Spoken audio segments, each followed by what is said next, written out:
De fiecare dată când plecăm la un eveniment, înainte cu o zi trebuie să-mi pregătesc tot. Cam așa arată o parte din ceea ce mi-au cu mine. Am decis să le pregătesc înainte cu o zi pentru că în trecut am mai uitat câte ceva acasă dacă le pregăteam în ziua evenimentului. Dar așa mai am o șansă să-mi aduc aminte dacă mai uit ceva până în ziua evenimentului.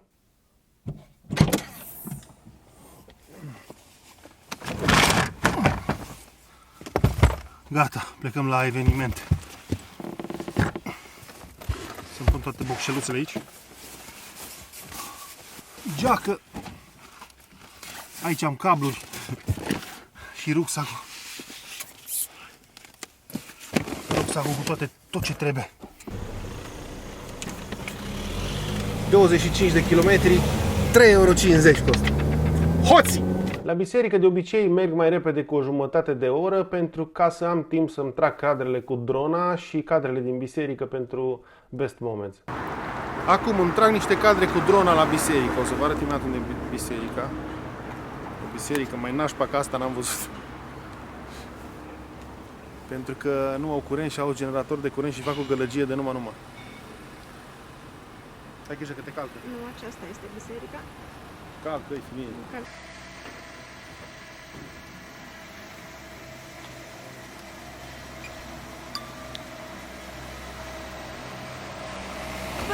Poate încă de apărat un cap. Hai, filmează un pic aici. Vezi. Asta. De la distanță, că nu focusează. Siman. Dai seama că nu se vede.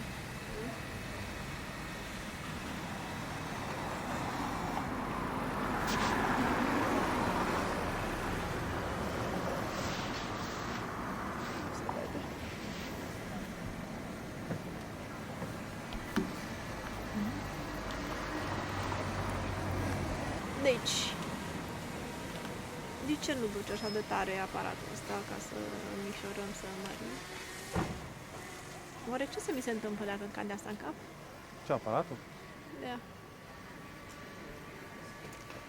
Aparatul vei păți buba. Localitatea asta pe care o vedeți acum se numește Fiano Romano și se află la vreo 20-30 de kilometri de Roma Nord. Biserica se numește Sfântul Leon cel Mare. Probabil o fi de la părintele care are 2 metri și... Stihia așezat făptura cu 4, vremea încununat curgerea anului, de tine se cutremură toate. Iar după biserică se pleacă de obicei către restaurant. Asta depinde, pentru că de fiecare dată ora la biserică este diferită, iar dacă eu am timp, merg acasă la oameni ca să-mi trag cadrele pentru best moment și să fac și ședința foto. Dar în cazul de față, ședința am făcut-o duminica, pentru că nu aveam alt eveniment programat în ziua respectivă și așa că am făcut ședința foto și am filmat și băița. Bă, trebuia să-mi dea un Ford Fiesta, așa că nu mai are. Dar de ce? Auzi, dar de ce nu... Zice, e bună asta? Zic, bă, dacă mai vreți bani în plus, nu. Nu, Ford Fiesta nu avem. Nu te iau pe asta. Dar ce e ăsta? Tiroc. Ce e ăla? Tiroc? Tiroc, da. Și copilul ți l-a dat direct cu mașina sau? Da. La pachet.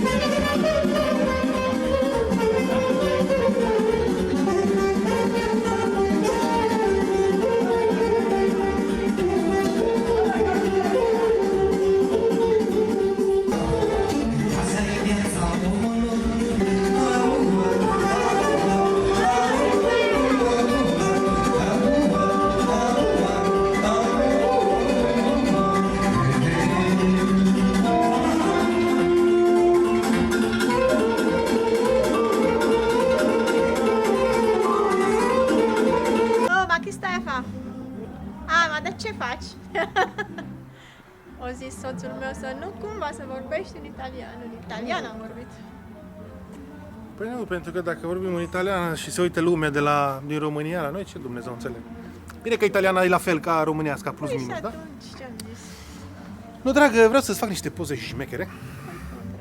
Eu acum trag niște cadre pentru clipul ăla de 4 minute cu ăsta, cu acest deosebit gimbal foarte greu. Trag frumos așa pe la piscină, e lumină frumos, vin oamenii, ne apucăm de poze și după care continuăm.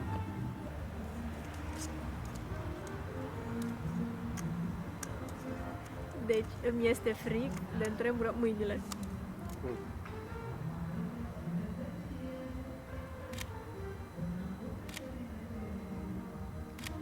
Lumea acolo, rămâi acolo. Ia, hai.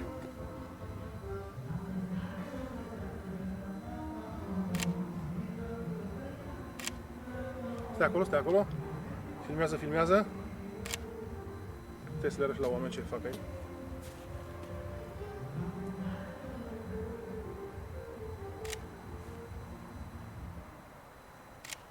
Așa, stai așa.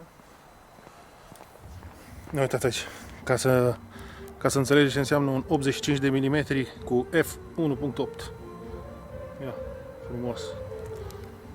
Este frumos. Hai, nu. Hai, dragă, fă și mie o poză dreaptă. Hai, dragă, hai.